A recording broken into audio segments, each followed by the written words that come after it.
Jangan biarkan kecurangan pemilu yang akhir ini terlihat sudah mulai akan terjadi lagi.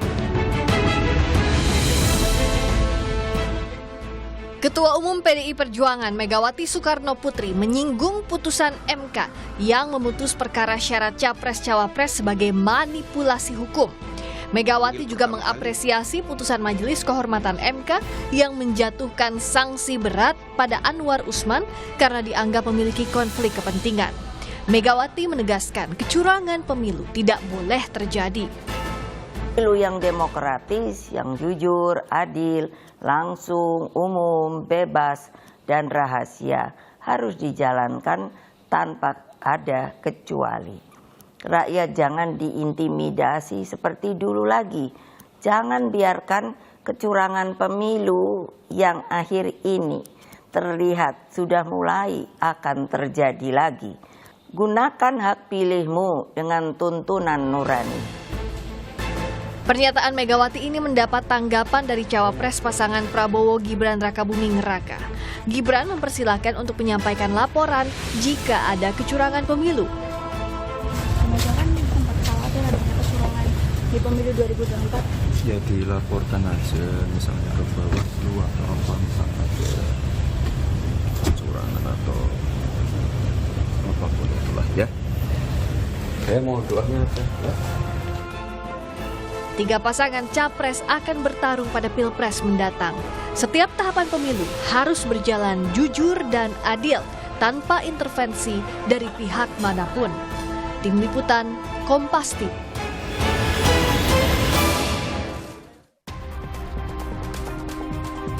Saudara, pernyataan Megawati Soekarnoputri mengkhawatirkan soal adanya dugaan kecurangan yang mulai terjadi jelang Pilpres. Pernyataan Megawati pun direspon bakal cawapres Gibran Rakabuming Raka dengan memintanya untuk melaporkan dugaan kecurangan tersebut. Bagaimana membaca komunikasi Megawati dan Gibran terkait soal dugaan munculnya kecurangan Pilpres? Apakah jawaban Gibran ini semakin menunjukkan kerenggangan hubungan keluarga Jokowi dengan PDIP? Lalu bagaimana juga dengan penanganan dugaan kecurangan jelang Pilpres 2024? Kita akan bahas lebih dalam soal potensi kecurangan di Pilpres. Bersama dengan politisi PDI Perjuangan sudah ada Bang Masinton Pasaribu, Wakil Ketua Partai Gerindra Pak Habibur Rahman, dan pengamat politik Pak Ikrar Nusa Bakti yang sudah hadir di studio. Terima kasih, selamat sore Bapak-Bapak. Ya, saya langsung ke Bang Masinton. Bang Masinton, sebenarnya seberapa besar sih dugaan kecurangan ini dari PDIP sendiri? Dan ini kan tidak disebutkan siapa sih yang diduga oleh Bu Mega ini? Jadi Bu Mega menyampaikan beliau sebagai tokoh yang ikut dalam pusaran sejarah reformasi dan demokrasi itu. Ya. Beliau memberikan satu early warning, peringatan dini kita semua, khususnya terhadap penyelenggara negara, bahwa kita pernah mengalami masa-masa yang tidak demokratis, masa-masa kelam sejarah, masa-masa berada dalam situasi kejahatan demokrasi. Nah, beliau mengingatkan ya agar bangsa ini tidak mengulangi hal yang sama. Maka apa yang disampaikan oleh Bu Megawati adalah sikap dan pengalaman beliau ya, dan kita semua pernah merasakan itu ya Prof ya, agar tidak terulang seperti di masa Orde Baru. Oke. Nah, tentu dasarnya apa gitu ya, Bu Mega dengan satu pengalaman beliau dari berbagai situasi sejarah, Ya. kemudian melihat fakta-fakta yang ada. Nah, putusan Mahkamah Konstitusi itu kan terkait pemilu. Nah, proses ini sudah dimulai dari pelanggaran etik berat. Oke. Nah, di situ ada kecacatan etika di sana. Dan kemudian ada masalah yang kalau ini kita biarkan tanpa kita memberikan satu peringatan, maka ini akan berbahaya dalam proses Jadi demokrasi. singkatnya ditujukan kepada pasangan? Tidak ada menunjukkan siapapun. Hanya potensi saja? Ya, ini kita sudah membaca maka tadi dugaan-dugaan itu tadi sudah terkonfirmasi dengan MK. Putusan MK itu kan jelas ada pelanggaran etik berat di sana. Oke. Ya, ada ruang intervensi pihak luar terhadap putusan PUU 90 di Mahkamah Konstitusi itu. Nah, artinya apa? Bahwa proses ini sudah dimulai dengan satu kecurangan. Oke, baik. Proses Saya ini langsung sudah dimulai dengan satu kecacatan. diawali etika. satu kecurangan. Kita akan dengar tanggapan dari Pak Habibur Rahman. Bagaimana Anda melihat situasi ini? Pak Habib? Dia masih di mute. Masih di mute Pak Habib? Halo? Ya, Bisa? silakan. Halo? Silakan. Sudah bisa belum? Silakan Pak. Iya, kalau kami melihat ini Ibu Mega bersikap sebagai ibu bangsa, ya, yang pernyataannya tidak tendensius ke salah satu pihak, tetapi mengingatkan semua pihak, ya, untuk tidak membiarkan terjadinya kecurangan. Hanya memang ada sedikit yang kurang tepat yang beliau sampaikan, mungkin bukan karena persoalan beliau, tapi memang persoalan penyajian data yang kurang lengkap yang disampaikan kepada beliau, ya. Kalau disebut-sebut soal putusan MK, ya, putusan MK itu tidak membuktikan kecurangan siapapun, karena ya putusan MK-nya kalau kita baca di putusan MK nomor 1 di pertama kesimpulan bahwa MK tidak bisa memeriksa, ya, putusan MK. Lalu yang terjadi itu adalah soal sikap berhukum. Soal bagaimana Anwar Usman mengimplementasikan jurisprudensi soal pengesampingan azas konflik kepentingan yang memang sudah terjadi dalam berbagai edisi Hakim Mahkamah Konstitusi. Dan itu dinyatakan juga dalam putusan MK bahwa pengesampingan tapi maaf Pak Habib, MK sendiri kan sudah memutuskan bahwa ada pelanggaran etik berat. Jangan dipotong dong, saya lagi menjelaskan Anda potong gitu loh, ya kan? Kalau enggak saya berhenti bicara kalau Anda mau potong lagi gitu loh. Silakan. Ya, gitu ya. Jadi MK ya menyatakan praktek berhukum yang namanya jurisprudensi itu mengabaikan prinsip benturan kepentingan sudah berlangsung lama. Kalau Anda baca detail-detail, makanya tadi kan Anda bilang putusan MK, Anda sudah baca belum? Anda baca detail-detail putusan MK bahwa praktek tersebut sudah berlangsung lama. Nah, faktanya memang mungkin karena persoalan politis, saat inilah Anwar Usman yang dikorbankan dengan dihukum berat. Ya, padahal yang lebih berat, yang kepentingan langsung terkait dirinya sendiri, terjadi zamannya Pak Saldi Isra. Ya. Jadi itulah. Jadi kami melihat positif apa yang disampaikan Ibu Mega.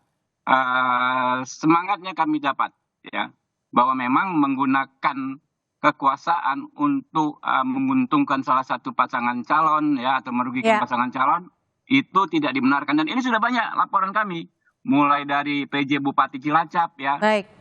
Kemudian ada Bupati Majalengka, ya, PJ Bupati Pati, acara BP2MI yang baru ini, ya, konon tadi ditweet oleh Beni Kaharman. Ya, kami sudah tangkap untuk memenangkan pasangan tertentu dalam OTT Bupati Sorong. Nah, Oke. ini yang Sebelum kita ke sana, saya akan ke Prof. Ikrar. Prof. Ikrar, kalau melihat dari komunikasi komunikasi antara Bu Mega dan juga Mas Gibran ini kan bisa dikatakan saling jawab. Ini bagaimana Anda melihatnya? Ya, kalau saya lihat ya, sebenarnya Bu Mega memang mengutarakan jangan sampai seperti dahulu ya. Nah, pada demikian ya, karena PDI ya, dulu masih PDI ya, Partai Demokrasi Indonesia, dan juga P3 itu adalah pelengkap penderita di dalam setiap pemilihan umum di era Orde Baru. Bahkan PDI sendiri ya, ketika Megawati mulai masuk di dalam PDI, itu kan suaranya melonjak tajam, pernah kita bahas beberapa minggu yang lalu ya. Dan itu walaupun angkanya itu melebihi P3 dan di bawah sedikit dibandingkan Golkar, tapi ternyata hasil akhirnya itu tetap di bawah P3. Jadi itu salah satu contoh. Contoh yang lain juga ya, saya beri contoh misalnya bagaimana pemilu 82 ya, bagaimana P3 dikambing hitamkan dalam peristiwa Lapangan Banteng. Bagaimana juga misalnya penguasa pada saat itu ya selalu mengintervensi setiap adanya pergantian pimpinan di partai-partai politik khususnya P3 dan PDI.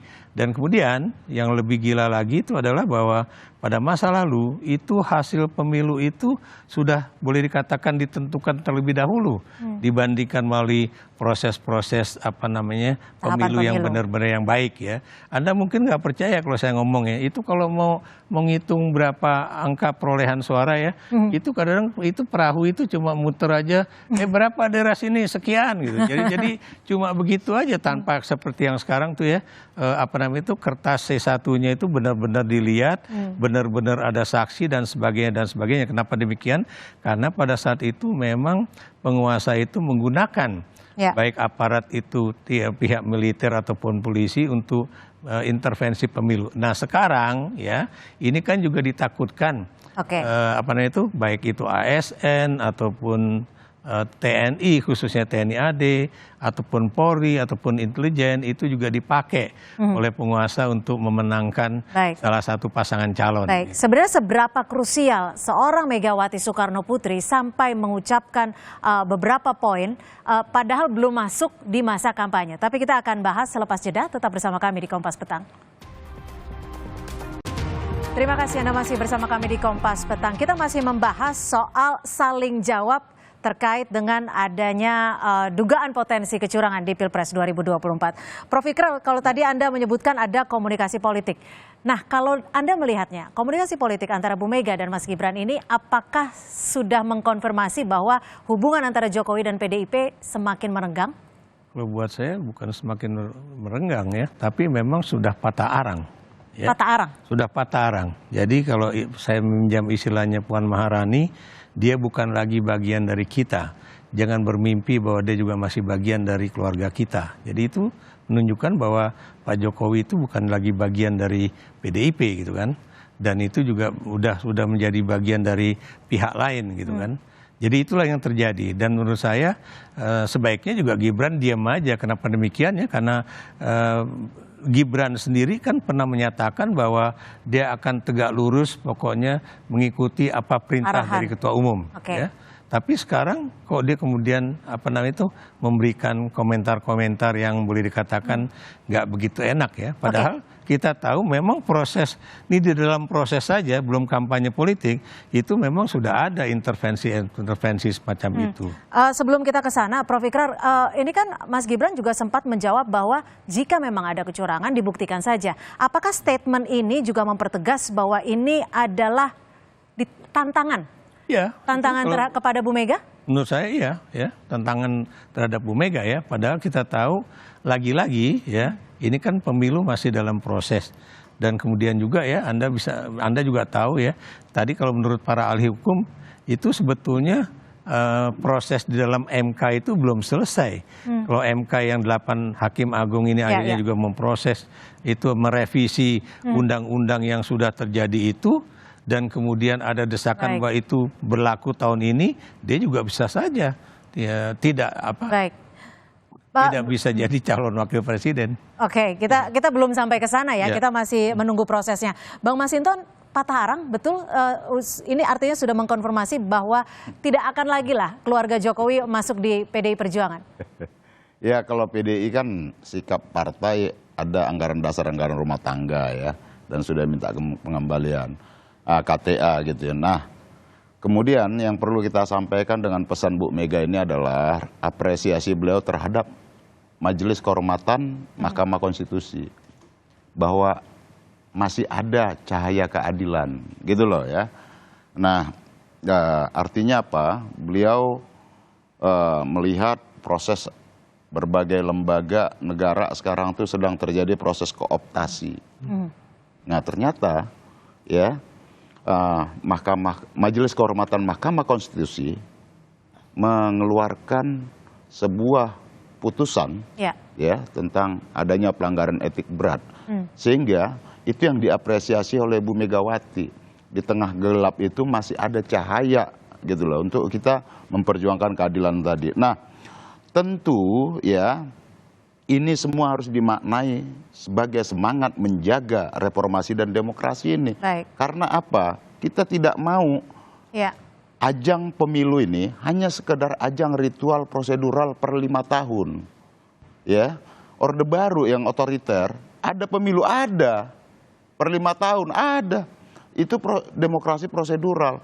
Tapi apakah di sana ada substansi tentang kedaulatan rakyat tegak di sana? Tidak. Karena apa? Pemilunya tadi seperti disampaikan Prof. Ikra, penuh dengan kecurangan, belum pemilu hasilnya sudah ketahuan, menggunakan tangan-tangan kekuasaan. Baik, kita dan sudah tangkap. inilah yang diingatkan oleh Ibu Megawati agar kita tidak terulang ke masa sejarah kelam.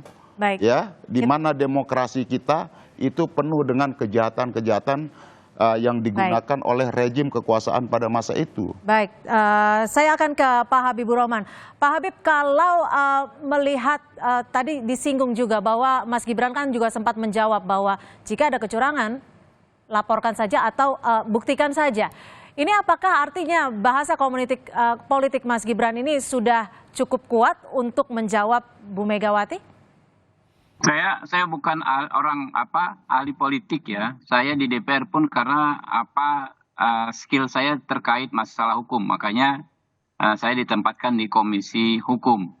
Saya sedikit meluruskan juga tadi yang disampaikan sahabat-sahabat saya, Pak Masinton, Pak Ikrar ya, soal putusan MK. Ya kalau kami justru melihat putusan MK itu matinya lampu keadilan.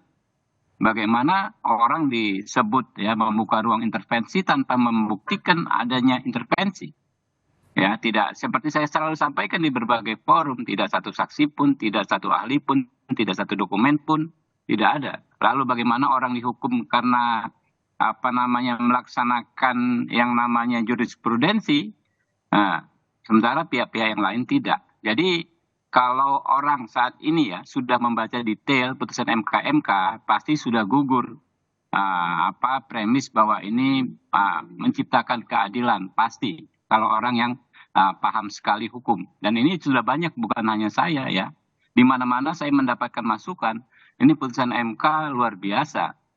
MK ya memutus pelanggaran etika dengan cara yang tidak beretika. Jadi kita serahkan saja, kita kan nggak mungkin debat kusir lah. Serahkan saja kepada publik untuk menilai. Baik. Lalu ya soal hubungan Mas Gibran dengan PDI Perjuangan, dengan Ibu Mega, yang saya lihat Mas Gibran ini orang yang sangat santun. Beliau itu selalu menghormati semua pihak, apalagi Ibu Mega yang pasti tentu punya banyak jasa untuk bangsa dan negara dan banyak jasa untuk beliau sendiri. Ya, apa yang disampaikan Mas Gibran memang sebetulnya memang normatif. Ya. Kalau ada tuduhan kecurangan dilaporkan saja. Begitu juga yang kami lakukan sekarang. Kami banyak sekali mendapatkan informasi laporan terjadinya kecurangan. Ya, kami tempuh dengan jalan hukum. Kami laporkan seperti yang di Boyolali, ya kemudian Bupati Cilacap saya sebutkan tadi. Persoalan yang disorong di mana seorang bupati disebut menandatangani semacam fakta integritas untuk memenangkan paslon tertentu. Ya, kami sudah tangkap, saja. Pak Habib. Kita nggak mungkin saling tuding terus, ya kan? Tapi ada perangkatnya, ada Bawaslu, ada Gakumdu, ada MK nantinya. Ya kita serahkan saja. Baik, terima kasih. Jadi jangan satu jari menunjuk, ya 3 jari menunjuk ke diri kita sendiri. Ya, baik, terima kasih Pak Habibur Rahman. Terima kasih atas perspektif Anda, Waketum Partai Gerindra, dan juga terima kasih Prof. Ikrar, pakar politik yang sudah bergabung bersama kami, dan Bang Masinton, politisi PDI Perjuangan. Terima kasih sudah memberikan perspektif di Kompas Petang.